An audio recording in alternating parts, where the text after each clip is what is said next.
세 번째로 넘어갑니다.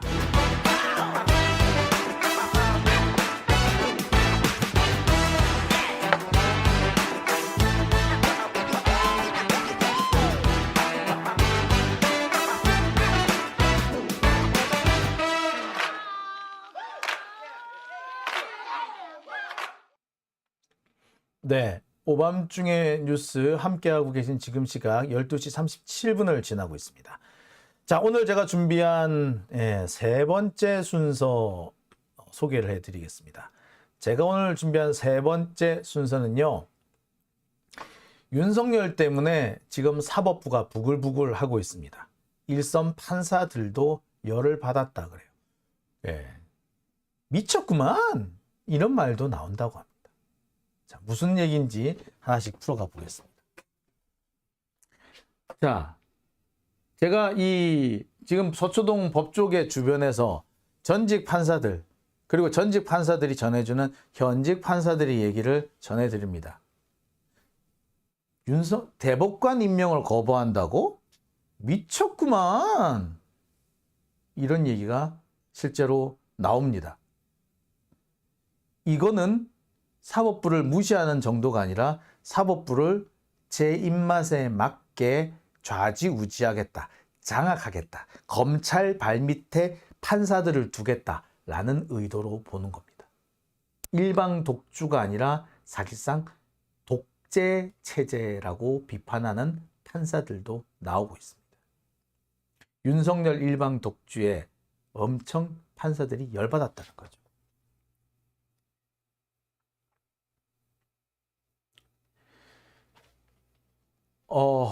최근에 이런 보도가 나왔습니다.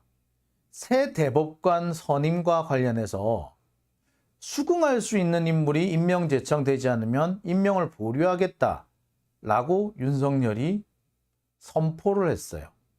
대놓고 새 대법관 수긍 가능해야 평양시의 임명 보류도 검토한다. 이거 막 나가는 거예요. 역대 이런 사례가 없습니다. 임명 제청이 됐는데 임명을 거부한다? 이런 사례가 없어요. 자, 그런데 이게 단순히 한두 군데 나오는 게 아니라 꽤 여러 군데 언론에서 보도를 하고 있습니다. 대법관 후보 예의주시 임명권 보류 검토, 대놓고 이렇게 얘기하고 있는 거예요. 자, 근데 문제는 뭐다?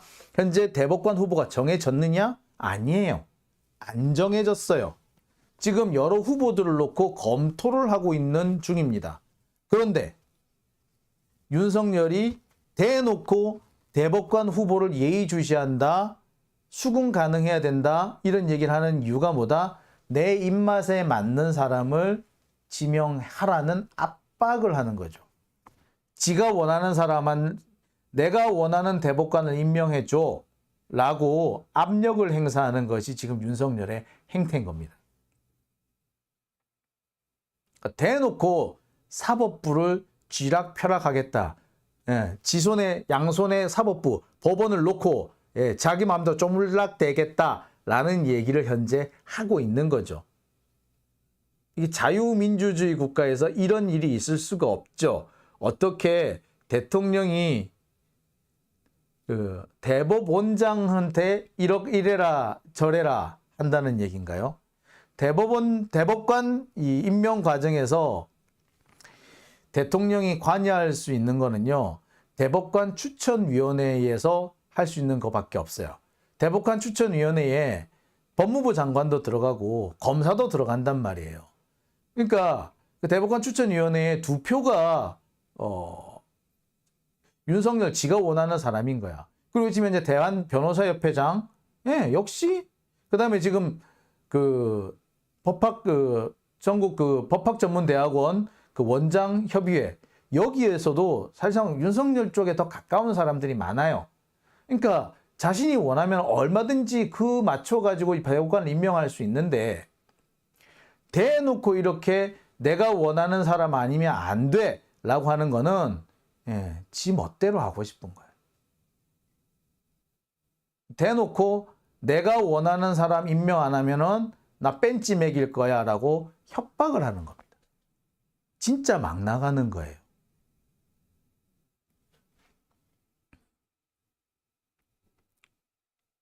원래 이 대법관 추천 절차는 이렇습니다. 선거 절차를 거쳐서 대법관 후보 추천위원회에서 후보를 서너 명으로 줄여요. 후보를 서너 명으로 줄이면 이 중에 한 명을 대법원장이 대통령한테 임명 제청을 하고 대통령은 이거를 국회 동의를 얻어서 임명하게 되어 있습니다. 네, 아이고 갑자기 뭐가 떨어졌네요. 자, 국회 동의를 절차를 얻어서 대통령이 임명한다. 이게 지금 현재 대법관의 임명 절차인데, 자, 그러면 지금 상태는 어떤 상태냐? 바로 대법관 후보 추천위원회에서 후보군을 서너 명으로 줄이고 있는 상태. 아직까지 완전히 줄이지도 않았어. 그러니까 2단계부터 대놓고 윤석열이 지가 개입을 하면서 내 입맛에 맞는 사람이 아니면은 절대로 나 임명 안 해줄 거야 라고 지금 깽판을 부리고 있는 거예요. 말 그대로 깽판 부리고 있는 거예요. 지금 2단계에 와 있는데.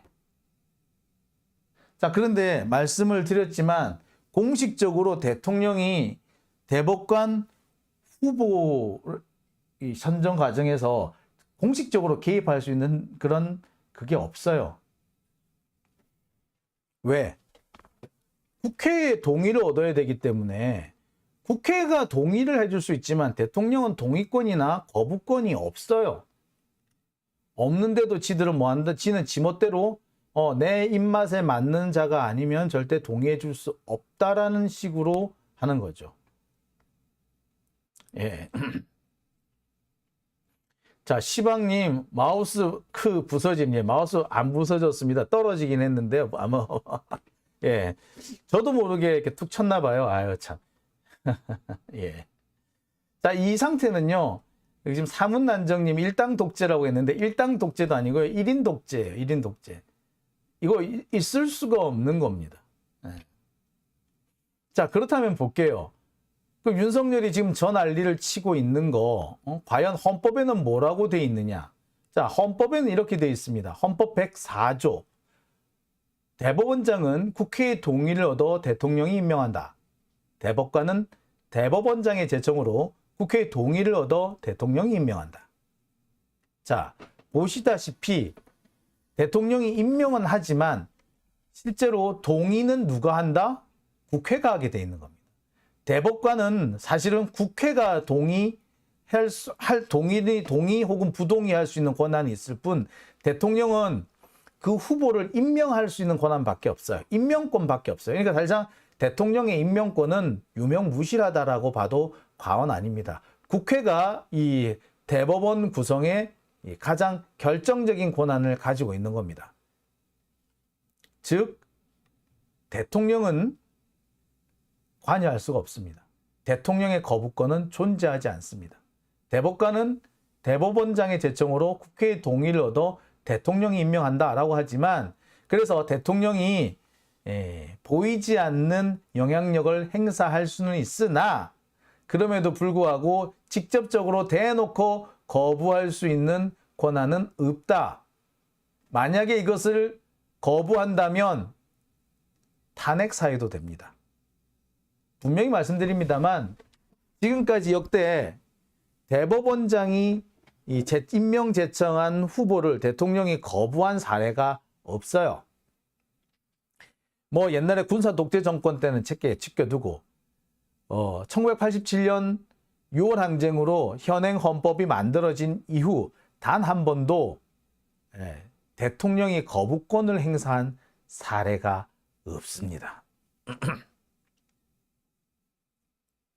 자, 그런데 대통령이 거부권? 대놓고 거부하겠다고? 어디는 보니까 대놓고 거부권 행사를 한다고? 기사를 썼던데 그건 기사 쓴 놈이 무식한 놈이지. 누가 대놓고 참 미친놈들도 아니고 말이야. 대통령도 미쳤고 기자들도 다 미쳤어요. 있지도 않는 대통령의 거부권? 대법관 임명 거부권? 대체 누가 가지고 있는데 그거 없어요. 없는데 지금 거부권 운운하는 이유가 참 이유를 모르겠습니다. 자, 자, 이럼에도 불구하고 윤석열은 왜 이 거부권 운운하면서 임명 보류 운운하면서 큰 소리를 칠까? 사실 여기 보세요. 임명 보류할 수 있는 권한도 없어요. 국회의 동의를 얻어버리면 임명해야 돼요. 한다죠. 임명할 수 있다가 아니라 임명한다예요. 이거는 강제입니다. 이거를 하지 않을 경우 대통령 탄핵 사유가 됩니다. 왜? 헌법을 직접 위반한 거기 때문에. 말 그대로 대통령 탄핵 사유예요, 이거는. 자, 대법관은 대법원장의 제청으로 국회의 동의를 얻어 대통령 임명한다. 국회의 동의, 그러니까 대법원장의 제청이 있으면 국회의 동의를 구하는 게 당연하고요. 국회의 동의가 있으면 임명하는 것도 당연합니다. 예, 이 절차를 대통령이 지 멋대로 안 한다라면은 다시 한번 말씀드립니다. 탄핵 사유가 추가되는 겁니다. 이와 관련해서 벌써 법원 내부에서는 들끓고 있어요. 이게 분명히 명백하게 탄핵 사유임에도 불구하고 마치 대법관 임명을 동의하지 않을 수 있는 것처럼 떠버리고 다닌다는 거에 대해서 상당히 이 일반 법관들, 판사 사회가 부글부글 끓고 있는 겁니다. 도대체 법률가라는 사람이, 그래도 지가 검사라고 법률가라고 큰소리 치던 놈이 어떻게 이렇게 헌법에도 없는, 헌법이 금지하고 있는 대법관 임명 거부권 이딴 소리를 할 수 있나? 이거 안 돼요. 이거는 진짜 탄핵 사유입니다. 이거는 뭐 빼박이야, 빼박. 그런데 뭐 어떤 분은 그런 말씀 하십니다. 뭐 탄핵 사유가 지금 한두 개냐고. 예, 맞아요. 한두 개가 아니죠. 따라서 이건 역시도 유야무야 끝날 수도 있습니다. 하지만 그럼에도 불구하고 이것이 중요한 이유가 뭐냐? 판사 사회가 이미 들끓기 시작했다는 겁니다. 검찰이 법원을 장악하려는 시도를 하고 있다라고 주장을 하고 있어요. 아까도 말씀드렸듯이 대법관 임명 거부는요, 사상 최초로 있는 일입니다. 역대 이런 적이 없었어요. 역대 이제 헌정사상 처음 있는 일입니다. 이런 헌정사상 처음 있는 일을 윤석열이 하겠다? 이거는 사법부를 장악하려는 시도라고밖에 볼 수 없는 거죠. 이거는 당연히 판사 사회에서 미쳤구만 이런 얘기가 나올 수밖에 없는 겁니다. 미쳤다라고밖에 얘기가 안 나오는 거예요. 참 놀라운 것이 검사들이 이런 겁니다. 검사들은 자신들이 권력을 가졌다라고 생각하지 그 권력이 헌법에 의해서 부여된 것이고 헌법을 위반해서는 안 된다는 것을 망각하고 있는 것 같아요. 지가 힘을 가지고 있기 때문에 지 멋대로 해도 된다고 생각하는 것 같습니다. 어디 헌법에도 없는 임명 거부권 얘기를 하냐고요.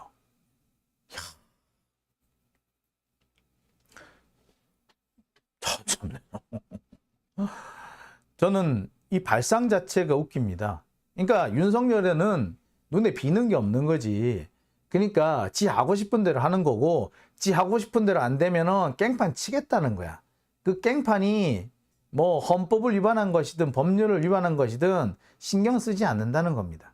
이렇게 보면은 왜 지난번에 인사검증단을 법무부에 두는 거, 시행령으로 그 검찰개혁법을 무력화시킨 거, 윤석열한테는 당연한 거예요.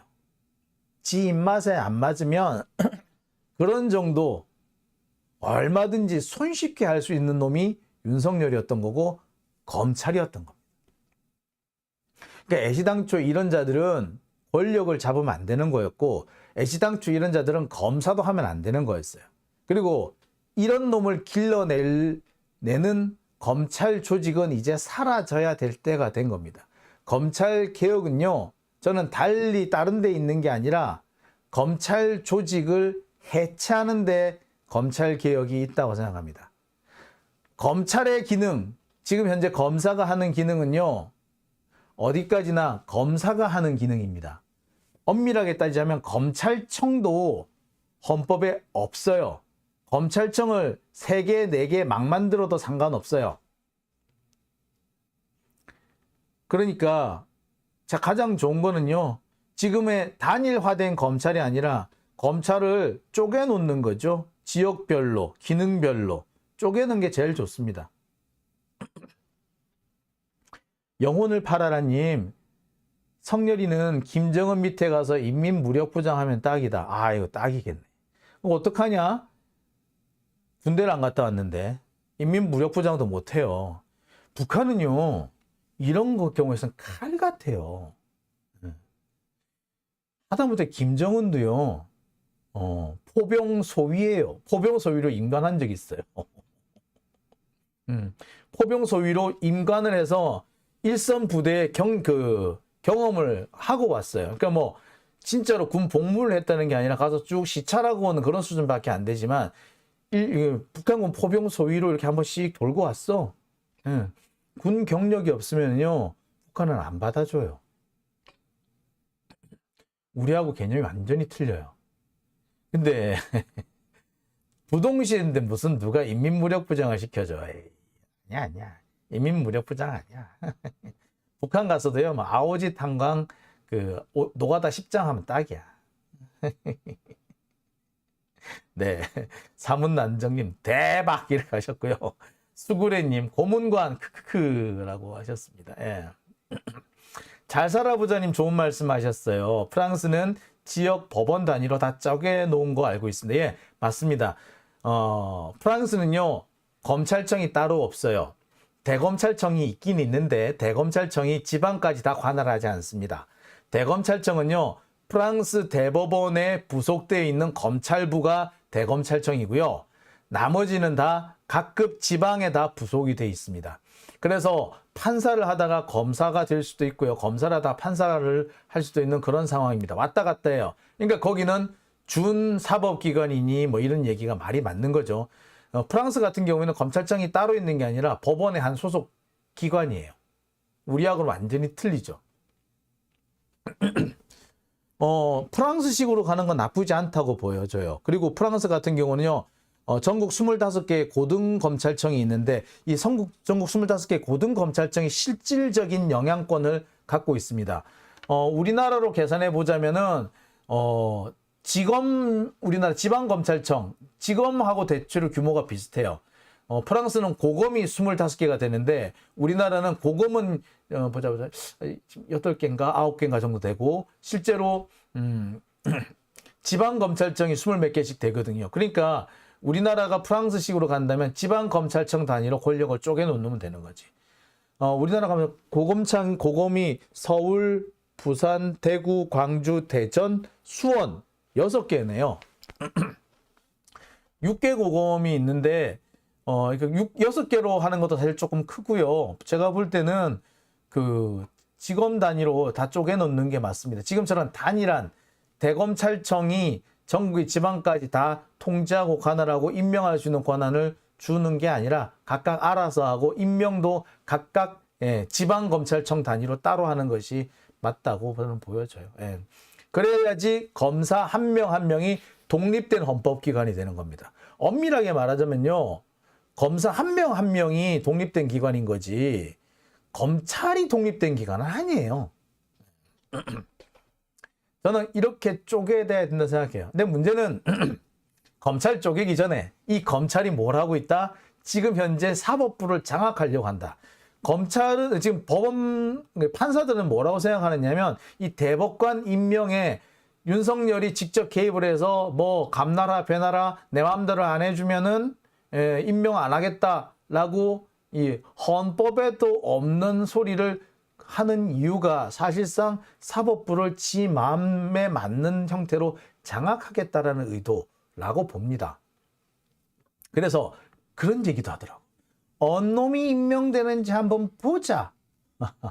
그 놈이 사법부를 팔아먹는 놈이다 라는 말도 합니다. 따라서 임명되는 놈이 누군지는 모르겠으나 그 놈은 제가 볼 때 판사 사회에서도 완전히 왕따 당할 가능성이 높다라고 보셔도 될 것 같아요. 어쨌거나 중요한 거는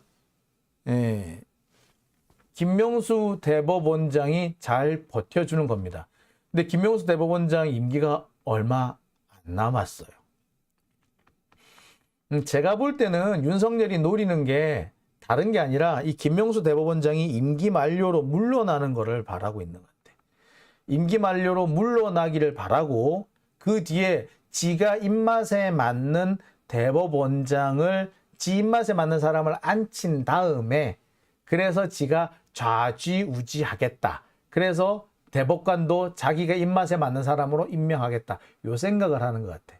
임명 보류를 하겠다는 거 뭐다? 김명수 대법원장이 물러날 때 시간을 기다리겠다는 말과 똑같아요, 사실은. 김명수 대법원장의 임기가 9월 말까지인가 제가 알기로는 그렇거든요. 그러니까 그때까지 물러남은 땡이지 뭐, 그죠? 그러니까 윤석열 입장에서는 몇 달만 버티면 되는 거야. 몇 달만, 석 달만 버티고 있으면 다 대법관 자기 마음에 맞는 사람을 임명할 수 있는 거지. 그러니까 자기 마음에 맞는 대법원장을 임명을 하고 그 대법원장이 자기 입맛에 맞는 윤석열 입맛에 맞는 대법관을 임명하고 그래서 그 사람이 뭐 하겠다는 얘기인데 글쎄 그게 쉽지는 않을 겁니다. 왜? 아까도 말씀드렸듯이 우리나라 현재 국회는 누가 장악을 하고 있다? 민주당이 장악을 하고 있죠. 여기서 이낙연계가 깽판만 부리지 않는다면 분당을 하지 않는다면 문제는 그렇게 크게 문제는 없을 거라 생각이 들어요. 근데 변수가 그거지, 이낙연이죠. 어떻게 보자면 윤석열은 앞으로 석 달 사이에 자기가 정계 개편을 할 수 있다라고 생각하는 것 같아요. 이낙연을 끌어들여서 민주당을 두 개로 쪼개고 그러고 난 다음에는 자기가 뭐 원하는 대로 할 수 있을 거고 그래서 다음 총선 때도 지가 이기고 이럴 거라고 생각을 하는 것 같아요. 그러니까 지금 윤석열 입장에서는 가장 바라는 게 민주당의 분당일 겁니다. 이낙연이 당을 쪼개서 나가기를. 물론 쪼개서 나가면은 그 걔들은 아마 다음 총선에서 작살 날 거예요. 문제는 다음 총선까지 남은 몇 달 동안 윤석열이 지 멋대로 쥐락펴락 한다는 게 문제인 거지. 참 그렇습니다.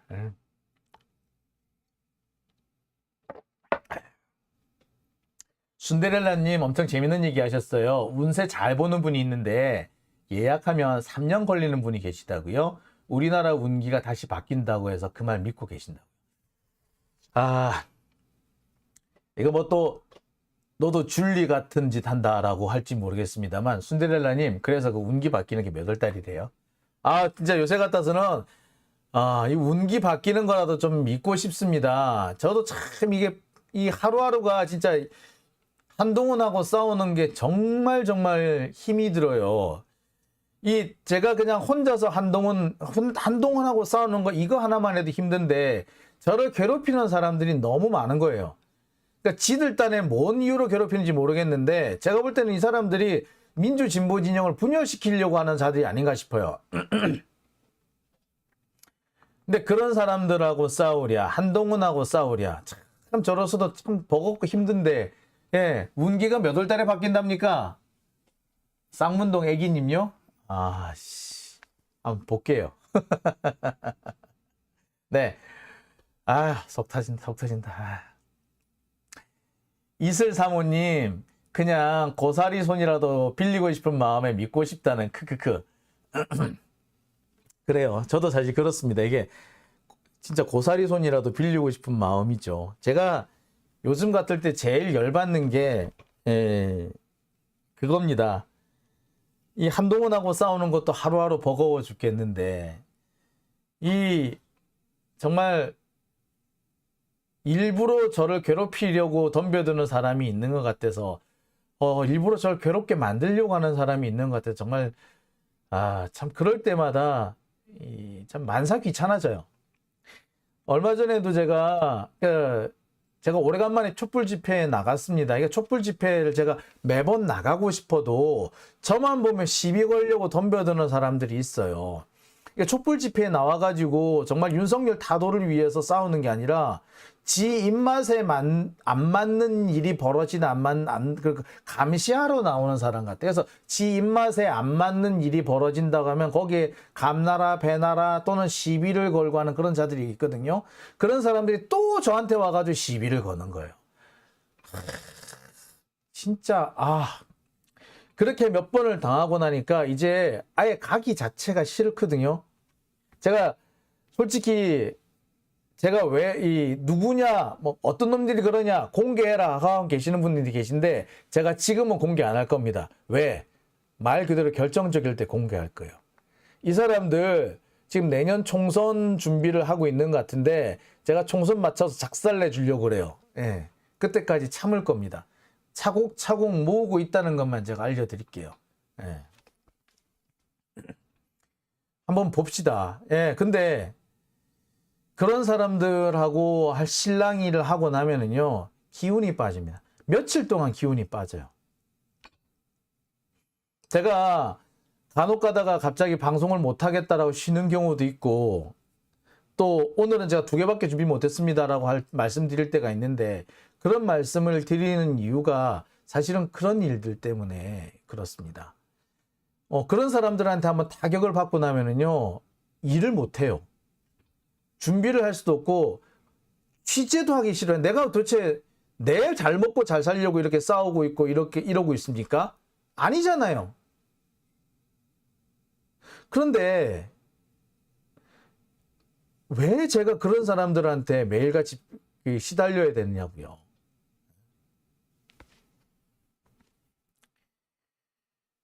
그러다 보니까 이제 제가 뭐 일을 하기 싫을 때가 있거든요. 참 그렇습니다. 예, 그러다 보니까 그런 사람들한테 뛰다 보니까 진짜 지푸라기라도 잡는 심정으로 도대체 이 운기가 몇 월 달에 바뀝니까? 라고 생각이 들어요. 예, 김민경님 힘내세요 라고 하셨습니다. 김현수님 쉬엄쉬엄 하세요. 레몬티님 지들이나 잘하려고 그래요. 사문난정님 가까운 사람한테 당하면 그게 진짜 아프죠. 예, 맞아요. 저는 솔직히 그게 제일 기분 나쁘고 제일 아픕니다. 그리고 적어도 같은 곳을 바라보고 같은 적을 대상으로 싸우고 있는 사람이기 때문에 이런 짓까지 하랴라고 생각했던 그런 일을 당하면은 정말 황당무계하기 그지없어요. 제가 무슨 일을 당했는지는 제가 총선 때 맞춰가지고 터뜨릴 겁니다. 까불고 있더라고요. 까불고 있는데 제가 참고 그때 가서 보겠습니다. 자, 보스 형님 TV님, 아이고 감사합니다. 후원해 주셨네요. 아이고 제가 이렇게 넋두리를 늘어놓으니까 불쌍하게 여기셨나 보네. 감사합니다. 네. 네, 오밤중의 뉴스. 자, 오늘은 제가 여기까지만 하겠습니다. 제가 계속 이렇게 이제 어쩌다 보니까 넋두리까지 늘어놓게 됐네요. 예, 넋두리는요 그냥 보고 넘기셔도 좋습니다. 자, 오늘 순서 제가 여기까지만 하겠습니다. 저는요 내일 이 시간에 다시 여러분들 찾아뵙겠습니다. 예, 네. 내일은 또 재판이 열릴 것 같아요. 내일은 아마 이 정진상, 내일은 김용 부원장에 대한 재판이 열릴 예정인데요. 김용 부원장에 대한 재판 확인해서 제가 여러분들한테 재판 얘기 꼭 전해드리도록 하겠습니다. 예, 김민경님께서도 후원해 주셨네요. 예, 감사합니다. 아이고, 독립투사라고 칭찬해 주십니다. 예, 애기님, 감사합니다. 예. 자, 그럼 내일은요, 이 재판 관련 소식. 그러니까 김용 부원장에 대한 재판이 이른바, 대장동 428억 약정설, 유동규 약정설, 요에 대한 재판이거든요. 그러니까 상당히 중요합니다. 자, 내일 재판 얘기로 여러분들 다시 찾아뵙도록 하겠습니다. 자, 오늘 순서 여기서 마치겠습니다. 여러분 함께 해주셔서 정말 감사합니다. 저는 내일 재판 생생한 현장 얘기와 함께 여러분들 다시 찾아뵙겠습니다. 편안한 밤